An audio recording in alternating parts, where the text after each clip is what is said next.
Assalamualaikum warahmatullahi wabarakatuh. Perkenalkan, nama saya Widya Rumsari, NPM 19754033, program studi agribisnis pangan, matkul perdagangan internasional, yaitu ingin menjelaskan metode pembayaran ekspor. Baik, di sini saya akan menjelaskan metode pembayaran ekspor. Yang pertama, advance payment, yaitu pembayaran langsung kepada eksportir sebuah barang yang dipesan atau dikirim. Yang kedua, letter of change, yaitu jaminan yang diterbitkan oleh issuing bank atau pemerintahan kepada eksportir agar importir melakukan pembayaran sejumlah tertentu. Tiga, open equipment, barang dikirim terlebih dahulu oleh eksportir dan pembiayaan dilakukan setelah impor menerima barang tersebut. Yang keempat adalah konsiasi atau pengiriman barang kepada perantara yang akan menjual barang tersebut kepada final buyer atau kepemilikan barang tetap milik eksportir sampai barang tersebut terjual. Nah, setelah itu yaitu yang ada di dalam pembahasan tersebut ada tiga, yaitu yang pertama aplikasi dan pembukaan L/C, yang kedua adalah dokumen utama dalam L/C, yang ketiga adalah pihak-pihak yang terlibat dalam L/C. Nah, letter of credit atau L/C tujuannya adalah memberikan jaminan atau keamanan bagi eksportir untuk mendapatkan pembayaran atau atas barang yang dijual, sedangkan bagi importer memberikan jaminan bahwa bank tidak akan melakukan pembayaran sebelum persyaratan yang ditentukan dalam L/C terpenuhi. Nah, yang selanjutnya yaitu adalah fungsi letter of credit atau L/C. Yang pertama adalah merupakan suatu perjanjian bank dalam menyelesaikan transaksi perdagangan internasional. Yang kedua, memberikan pengamatan bagi pihak-pihak yang terlibat dalam transaksi yang diadakannya. Yang ketiga, merupakan instrumen yang didasarkan hanya atas dokumen-dokumen dan bukan atas barang dagangan atau jasa. Yang keempat, membantu issuing bank memberikan fasilitas pembayaran kepada importir dan memonitor penggunaannya.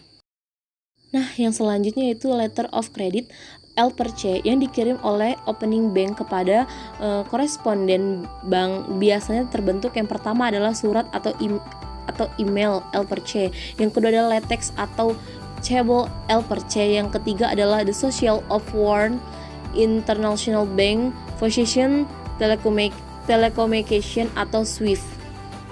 Selanjutnya yaitu keuntungan menggunakan letter of credit. Yang pertama adalah relatif paling aman bagi kedua belah pihak. Yang kedua, eksportir terjamin pembayarannya sepanjang persyaratan L/C yang terpenuhi.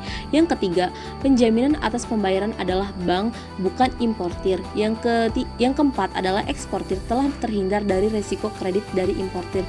Yang terakhir adalah dana importir tidak akan dibayarkan kepada eksportir apabila persyaratan dalam L/C belum dipenuhi. Selanjutnya, yang kelemahan menggunakan L/C. Yang pertama adalah keduanya belah pihak akan menggunakan biaya yang cukup besar. Yang kedua atau yang B, importir menderita resiko LOL akibat marginal deposit yang disetorkannya. Yang ketiga adalah yang C, bank hanya berurusan dengan dokumen dan bukan barang. Selanjutnya yaitu adalah pembukaan L/C. Jadi yang pertama adalah nama jelas dan alamat eksportir. Yang kedua adalah jumlah dan valuta L/C. Yang ketiga adalah jenis L/C, apakah reversible, irreversible, dan transferable. Yang keempat, apakah L/C tersebut akan diselesaikan dengan cara pembayaran aksentasi atau negosiasi. Yang kelima, atau siapa wesel akan ditarik dan bagaimana tenor draft tersebut. 6. Uraian singkat dan barang-barang yang akan diimpor termasuk jumlah dan harga per unit jika ada. Yang ketujuh adalah persyaratan atau syarat-syarat penyerahan barang dalam kondisi FOB, CFR, CIV, dan sebagainya. Yang kedelapan adalah perincian dokumen-dokumen yang diminta. Yang kesembilan, nama pelabuhan pemuatan dan pelabuhan tujuan. Yang kesepuluh, transshipment atau pindahan kapal diperbolehkan atau tidak. Yang 11 adalah pengapalan sebagian-sebagian. Yang ke-12 adalah tanggal pengapalan terakhir. Yang ke-13 adalah tanggal jatuh tempo el perche. Yang ke-14 adalah jangka waktu penyerahan atau presentasi dokumen. Yang ke-15 apakah el perche akan disampaikan persuratan atau email. Yang ke-16 adalah persyaratan tunduk pada syarat-syarat umum bank untuk menerbitkan el perche di luar Indonesia. Jadi pihak-pihak yang terlibat dalam el perche, yang pertama adalah pihak yang terlibat secara langsung yaitu pembeli atau importir, yang kedua adalah penjual atau eksportir, yang ketiga adalah bank pembuka atau penerbit el perche, yang keempat adalah bank penerus el perche, yang kelima adalah bank yang menegaskan atau menjamin pembayaran atas el perche, yang keenam adalah bank pembayaran, yang ketujuh adalah bank yang menegosiasi, yang kedelapan adalah bank yang diminta mengganti pembayaran. Pihak-pihak yang terlibat dalam el perche, yang pertama pihak yang tidak terlibat secara langsung yaitu pertama perusahaan atau maskapai pelayaran, yang kedua adalah bea dan cukai atau pabean, yang ketiga adalah perusahaan asuransi, yang keempat adalah badan-badan pemeriksa, yang kelima adalah badan-badan peneliti lainnya.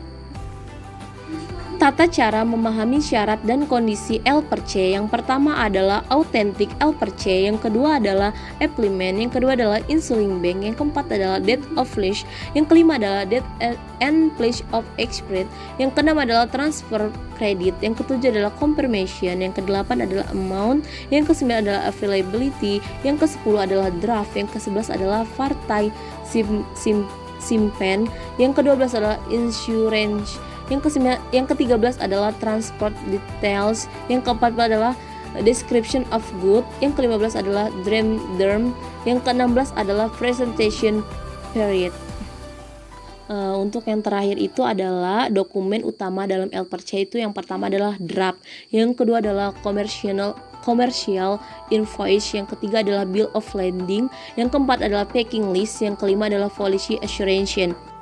Terima kasih atas perhatiannya. Saya ucapkan terima kasih. Sekian dari saya untuk presentasi perdagangan internasional. Kurang lebihnya saya mohon maaf. Kepada Allah saya mohon ampun. Wabillahi taufiq wa hidayah. Wassalamualaikum warahmatullahi wabarakatuh.